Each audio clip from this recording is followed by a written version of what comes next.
का स्वागत है इसका टेक्निकल क्लासेस में। तो चल दोस्तों आज बात करेंगे बेसिक इलेक्ट्रिसिटी और बेसिक इलेक्ट्रिसिटी से जो क्वेश्चंस पूछा जाएगा, चाहे कोई भी एग्ज़ाम हो, चाहे बार का एग्ज़ाम हो, चाहे यूपीपीसीएल टी2 हो, तो आपके लिए बहुत महत्वपूर्ण होने वाला है। तो आप लोग वीडियो में इन तक जरूर बने रहिएगा। साथ ही साथ नए हैं तो चैनल को सब्सक्राइब करके वीडियो को जरूर शेयर कर दीजिएगा। आज का सबसे पहला प्रश्न दिया हुआ है, ऊष्मा की व्यवहारिक SI इकाई डैश में व्यक्त की जाती है। ठीक है, किसका कह रहा है भाई, यानी कि ऊष्मा का कह रहा है ना। और ऊष्मा का व्यवहारिक इकाई जो होता है यानी कि जूल होता है। क्या होता है भाई, यानी कि जूल होता है। ऑप्शन बी में दिया हुआ है जूल। राइट आंसर की बात किया जाए तो ऑप्शन इसका बी सही हो जाए, क्योंकि बी में दिया हुआ है जूल। ठीक है ना। अगला प्रश्न पे चलते हैं। आज का अगला प्रश्न दिया हुआ है, क्वेश्चन में कह रहा है कि डैश एक रेखीय प्रतिरोध है जिसका प्रतिरोध वोल्टेज बढ़ने के साथ घटता है। ठीक है, अगर वोल्टेज क्या हो रहा है भाई, वोल्टेज है ना, वोल्टेज अगर बढ़ रहा है, ठीक है ना, वोल्टेज अगर बढ़ रहा है तो इसका यानी कि प्रतिरोध, ठीक है, अगर प्रतिरोध वोल्टेज बढ़ने के साथ घटता है, यानी कि आर का वैल्यू कह रहा है यानी कि घट रहा है जब वोल्टेज बढ़ रहा है तो। और ऐसा जो महसूस होता है, ऐसा जो होता है दोस्तों, ये होता है वेरिस्टर में। किस में होता है, वेरिस्टर में होता है। ऑप्शन किस में दिया हुआ है, वेरिस्टर। तो ऑप्शन जो दिया हुआ है ना, ऑप्शन जो दिया हुआ है वेरिस्टर का, ऑप्शन ए में दिया हुआ है। ठीक है, किस में दिया हुआ है, ऑप्शन ए में दिया है। राइट आंसर की बात किया जाए तो ऑप्शन इसका ए सही होने वाला है। ठीक है, अब चलिए आज का अगला प्रश्न दिया हुआ है, क्वेश्चन में कह रहा है कि 230 वोल्ट, ठीक है, V बराबर कितना दिया है, 200 यानी कि 30 वोल्ट दिया हुआ है। ठीक है, कितना दिया हुआ है, 230 वोल्ट दिया हुआ है। और उसके साथ यानी कि I का वैल्यू कितना दिया हुआ है, यानी कि 10 एम्पियर दिया हुआ है। निकालना क्या है भाई, तो यानी कि शक्ति निकालना है, P निकालना है। तो P बराबर क्या होता है, V गुने I होता है। V का वैल्यू कितना है, 230 है, और I का वैल्यू यानी कि 10 दिया है। तो इसको अगर कैलकुलेशन करते हैं तो 23 पे कितना यानी कि 00 हो जाएगा। और ये जो होगा दोस्तों यानी कि वाट में होगा, क्योंकि शक्ति का यूनिट यानी कि वाट होता है। ऑप्शन किस में दिया है, 2300 वाट। ए में करा 230, तो 230 नहीं होगा, ना 23 वाट होगा, ना 0 वाट होगा। ये जो होगा दोस्तों यानी कि 2300 वाट होगा, जो कि ऑप्शन सी में दिया है। करेक्ट आंसर की बात किया जाए तो ऑप्शन इसका सी सही हो जाएगा। अगला प्रश्न पे चलेंगे। आज का अगला प्रश्न दिया हुआ है, क्वेश्चन में कह रहा है 2 ओम, 3 ओम और 6 ओम वाले 3 प्रतिरोधों को समानांतर क्रम में जोड़ा गया है। संयोजन का कुल प्रतिरोध कितना होगा। ठीक है, 1/2 प्लस 1/3 प्लस 1/6 को किया गया है भाई, यानी कि समानांतर क्रम में यानी कि जोड़ा गया है। ठीक है ना। तो 2 3 6 का लघुत्तम कितना हो जाएगा, 6 हो जाएगा। 3 दूना 6 कितना होगा भाई, 2 3 6 का लघुत्तम 6 हो जाएगा। ठीक है, यानी कि यहाँ पे 3 हो जाएगा, प्लस 2 हो जाएगा, और प्लस में यानी कि 1 हो जाएगा। अब जो दोस्तों यानी कि आंसर आने वाला कितना हो जाएगा, 3 2 5 1 6, 6 बटा यानी कि 6 हो जाएगा। ठीक है, 6/6 बराबर कितना होगा, 1 हो जाएगा। और 1 जो होगा दोस्तों ओम में होगा, क्योंकि आर का जो वैल्यू होता है, ठीक है ना, यानी कि आर जो प्रतिरोध है इसको यानी कि ओम इसका SI मात्रक होता है। प्रतिरोध का ये यूनिट होता है यानी कि ओम होता है। ऑप्शन किस में दिया हुआ है, यानी कि 1 ओम। ऑप्शन जो दिया हुआ है ना, ऑप्शन जो दिया हुआ है दोस्तों 1 ओम जो दिया है ए में दिया हुआ है। किस में, ए में दिया है। करेक्ट आंसर की बात किया जाए तो ऑप्शन इसका ए सही हो जाएगा। अब चलिए आज का अगला प्रश्न पे चलते हैं। आज का अगला प्रश्न दिया हुआ है, क्वेश्चन में कह रहा है कि इलेक्ट्रोमोटिव बल की SI इकाई क्या है। क्या किसका पूछ रहा है भाई, इलेक्ट्रोमोटिव बल का, है ना। इलेक्ट्रो यानी कि मोटिव, मोटिव यानी कि बल का। ठीक है, इलेक्ट्रोमोटिव बल का यानी कि SI इकाई पूछ रहा है, इलेक्ट्रोमोटिव बल का। तो देखिए दोस्तों यानी कि एम्पियर जो होता है किसका होता है, यानी कि धारा का होता है। ठीक है, एम्पेयर किसका होता है, धारा होता है। जब न्यूटन की बात किया जाए तो किसका यूनिट है, यानी कि बल का यूनिट है। तो दोस्तों यानी कि इलेक्ट्रोमोटिव बल जो है यानी कि वोल्ट का यूनिट है। किसका यूनिट है, वोल्ट का यूनिट है, जो कि ऑप्शन डी में दिया है। करेक्ट आंसर की बात किया जाए तो ऑप्शन इसका डी सही हो जाएगा। ठीक है ना। जबकि वेबर जो दिया हुआ ये फ्लक्स का यूनिट है। किसका, यानी कि फ्लक्स का यूनिट है वेबर। अब चलिए आगे बढ़ते हैं नेक्स्ट क्वेश्चन पे। आज का अगला प्रश्न दिया हुआ है, कह रहा है कि प्रकाश का रंग निर्भर करता है। किसका रंग भाई, यानी कि प्रकाश का रंग, है ना। और प्रकाश का रंग जो निर्भर करेगा प्रकाश की गति पे, है ना, यानी कि स्पीड पे डिपेंड करेगा। साथ ही साथ ये जो है यानी कि तरंग दैर्ध्य पे डिपेंड करेगा। किस पे, तरंग यानी कि दैर्ध्य पे यानी कि डिपेंड करने वाला है। तो ऑप्शन किस में दिया है, प्रकाश की गति और तरंग दैर्ध्य दोनों। आवृत्ति पे डिपेंड नहीं करता है। ठीक है ना, यानी कि फ्रीक्वेंसी पे डिपेंड नहीं करता है। तो इस पर भी डिपेंड करेगा और इस पर भी डिपेंड करेगा। ऐसा जो ऑप्शन दिया है डी में दिया है, क्योंकि डी में करा ए और बी दोनों। तो राइट आंसर जो होने वाला है दोस्तों ऑप्शन इसका डी सही हो जाएगा। ठीक है, अब चलिए आज का अगला प्रश्न दिया है, क्वेश्चंस में कह रहा है शक्ति की ऐसा इकाई क्या है, किसका, यानी कि शक्ति का पूछ रहा है। ठीक है दोस्तों, यानी कि शक्ति का ऐसा इकाई की बात किया जाए तो किलोवाट हो जाएगा। क्या हो जाएगा?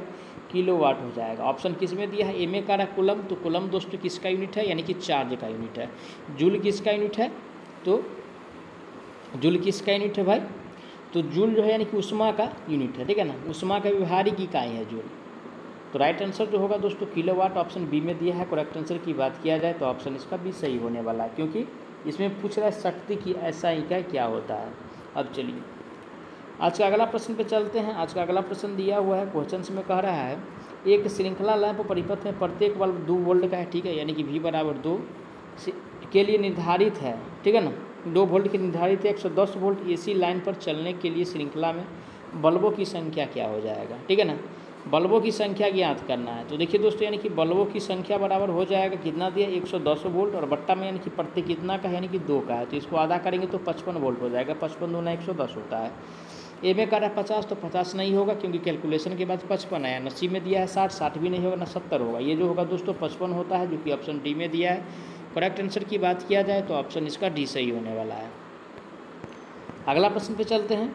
आज का अगला प्रश्न दिया है, क्वेश्चंस में कह रहा है एक 10 ओम के प्रतिरोध को एक 100 वोल्ट डीसी से जोड़ा जाता है। परिपथ में प्रवाहित होने वाली धारा का मान क्या होगा? यानी कि आई हमसे पूछ रहा है। ठीक है, आर बराबर क्या दिया है? 10 ओम दिया हुआ है। साथ ही साथ यानी कि भी का वैल्यू जो दिया हुआ है यानी कि 100 वोल्ट दिया हुआ है। अब निकालना क्या है भाई? आई निकालना है। ठीक है ना, तो आर बराबर क्या फॉर्मूला होता है? आर बराबर जो है भी बट्टा, यानी कि क्या भी बराबर क्या होता है? आई आर होता है। यहाँ से भी निकाल सकते हैं। ओम का नियम क्या है भाई? है ना, देखिए v बराबर क्या होता है? आई गुने आर होता है। निकालना किसका वैल्यू है? आई का वैल्यू निकालना है। तो आई बराबर क्या हो जाएगा? आई बराबर यानी कि v बटा आर हो जाएगा। तो v का वैल्यू कितना दिया है? 100 दिया हुआ है। आर का वैल्यू कितना दिया हुआ है? 10 दिया हुआ है। तो काटेंगे तो 10 आ जाएगा, और 10 जो आ जाएगा दोस्तों यानी कि ओम में होगा। 10 ओम हो जाएगा। ऑप्शन किस में दी? सॉरी, आई का यूनिट पूछा है, तो यानी कि आई जो होता है यानी कि करंट होता है, करंट का यूनिट यानी कि एम्पियर होता है। ठीक है ना, तो इसीलिए यानी कि आई होगा। ठीक है ना, 10 एक इसमें दिया हुआ है। ए में करा 100, ये नहीं होगा ना, 100 एम्पियर होगा ना 1 एम्पियर होगा। ये जो होने वाला है 10 एम्पियर होने वाला है, जो कि ऑप्शन सी में दिया है। करेक्ट आंसर ऑप्शन सी सही हो जाएगा। अगला प्रश्न पे चलते हैं। आज का अगला प्रश्न दिया है क्वेश्चंस में, 10 एम्पियर की धारा को 10 ओम के प्रतिरोध से प्रवाहित किया जाता है, उत्पन्न ऊष्मा क्या होगा? यानी कि एच हमसे पूछ रहा है। तो एच बराबर फार्मूला होता है आई स्क्वायर इंटू आर टी होता है। ठीक है ना, तो आई का वैल्यू कितना दिया है? यानी कि 10 एम्पियर दिया, क्योंकि धारा का वैल्यू, तो 10 का स्क्वायर यानी कि 100 हो जाएगा। और फिर गुना में आर का वैल्यू कितना दिया हुआ है? तो आर का वैल्यू यानी कि 10 दिया हुआ है, तो 10 हो गया, क्योंकि टी का वैल्यू कुछ नहीं दिया है, तो यानी कि 1 लेना है। अब चलिए, तो देखिए यानी कि 10 को यानी कि 100 से अगर गुना करते तो यानी कि 1000 वाट होगा। क्या होगा भाई? यानी कि 1000 वाट होगा। ऑप्शन किस में दिया है? 1000 वाट। तो ऑप्शन ए में करा 10 वाट। 10 वाट होगा नहीं, ना 10,000 वाट होगा, ना 100 वाट होगा। ये जो होने वाला है दोस्तों कैलकुलेशन के बाद यानी कि जो आया है यानी कि 1000 वाट आया है, जो कि ऑप्शन डी में दिया है। करेक्ट आंसर की बात किया जाए तो ऑप्शन इसका डी सही हो जाएगा। आगे बढ़ते हैं नेक्स्ट क्वेश्चन पे। आज का नेक्स्ट क्वेश्चन दिया हुआ है, क्वेश्चन में कह रहा है ओम का नियम निर्दिष्ट करता है। क्या भाई? ओम का नियम, है ना। ओम का नियम यानी कि जो दर्शाता है आर बराबर, ठीक है, या आई बराबर, ठीक है, आई बराबर या आर बराबर जो दर्शाता है, आई बराबर क्या दर्शाता है? भी बटा यानी कि आर दर्शाता है। ठीक है, तो ये फार्मूला होता है यानी कि ओम का नियम। ठीक है ना, ए में कह रहा है आर बराबर आई गुने भी, तो आई बराबर भी नहीं होता है। ठीक है, भी बराबर जो होता है यानी कि आई गुने आर होता है। क्या होता है? आई गुने आर होता है। तो ऐसा तो नहीं है ना, बी में दिया है कि भी बटा आर बटा आई भी नहीं होता है ना, सी में कह रहा है आई बराबर वी आर भी नहीं होता। ये जो होता है यानी कि आई बटा वी आर होता है, आई बराबर भी बटा आर होता है, जो कि ऑप्शन डी में दिया है। करेक्ट आंसर इसका डी सही हो जाएगा। आगे बढ़ते हैं नेक्स्ट क्वेश्चन पे। आज का अगला प्रश्न दिया है, क्वेश्चन में कह रहा है जब प्रतिरोधी को श्रेणी क्रम में संयोजित किया जाता है तो प्रत्येक प्रतिरोध प्रवाहित होने वाली धारा क्या? अगर श्रेणी में है, ठीक है ना, किस में है भाई? यानी कि श्रेणी में है। अगर श्रेणी में है तो यानी कि धारा जो होगा यानी कि समान होने वाला है। क्या है? समान होने वाला है। तो जो समान होगा तो क्या होगा? अचर होगा, जो कि ऑप्शन बी में दिया है अचर। राइट आंसर की बात किया जाए तो ऑप्शन इसका बी सही हो जाएगा। कौन सा? राइट आंसर जो होगा इसका बी सही हो जाएगा। अब चलिए, आज का अगला प्रश्न दिया हुआ है, क्वेश्चन में कह रहा है यानी कि कांच में प्रतिरोध का डैश तापमान गुणांक होता है। किसमें भाई? यानी कि कांच में कह रहा है ना, कांच में यानी कि प्रतिरोध का तापमान गुणांक कह रहा है। तो दोस्तों कांच में प्रतिरोध का ताप गुणांक जो होता है ये ऋणात्मक होता है। किस प्रकार का होता है भाई, यानी कि ऋणात्मक होता है, ठीक है ना। किस प्रकार का, ऋणात्मक होता है। ऑप्शन किस में दिया है, ऋणात्मक, ऑप्शन सी में दिया है ऋणात्मक। राइट आंसर की बात किया जाए तो ऑप्शन इसका सी सही हो जाएगा। आगे बढ़ते हैं नेक्स्ट क्वेश्चन पे। आज का अगला प्रश्न दिया है क्वेश्चन में, 1 सेकेंड के लिए प्रवाहित 1 एम्पीयर धारा को एक डैश कहा जाता है। 1 सेकेंड के लिए, और दोस्तों 1 सेकेंड के लिए जो प्रवाहित होता है और 1 एम्पीयर की धारा, उसे कुलम्ब कहते हैं। क्या कहते हैं भाई, कुलम्ब कहते हैं। ऑप्शन किस में दिया है, कुलम्ब। तो ए में कह रहा है ओम, तो ओम इसको नहीं कहेंगे, और ओम को दर्शाते हैं आर से, जबकि एम्पीयर को आई से दर्शाते हैं, और वोल्ट को वी से दर्शाते हैं। ये ध्यान रखिए, क्वेश्चन इससे बार बार पूछा जाता है। तो राइट आंसर जो होगा दोस्तों ऑप्शन इसका बी सही हो जाएगा, क्योंकि धारा का, ठीक है ना, धारा को 1 सेकेंड में जो व्यक्त किया जाता है, ठीक है, यानी कि 1 सेकेंड में 1 एम्पीयर धारा जो प्रवाहित होता है उसको कुलम्ब कहते हैं। तो राइट आंसर इसका बी सही हो जाएगा। अब चलिए आज का अगला प्रश्न पे चलते हैं। आज का अगला प्रश्न दिया है, ओम के नियम के अनुसार परिपथ धारा के डैश व्युत्क्रमानुपाती होता है, ठीक है ना, यानी कि व्युत्क्रमानुपाती वाली बात हमसे पूछ रहा है। आर बराबर फॉर्मूला यानी कि वी बटा आई होता है।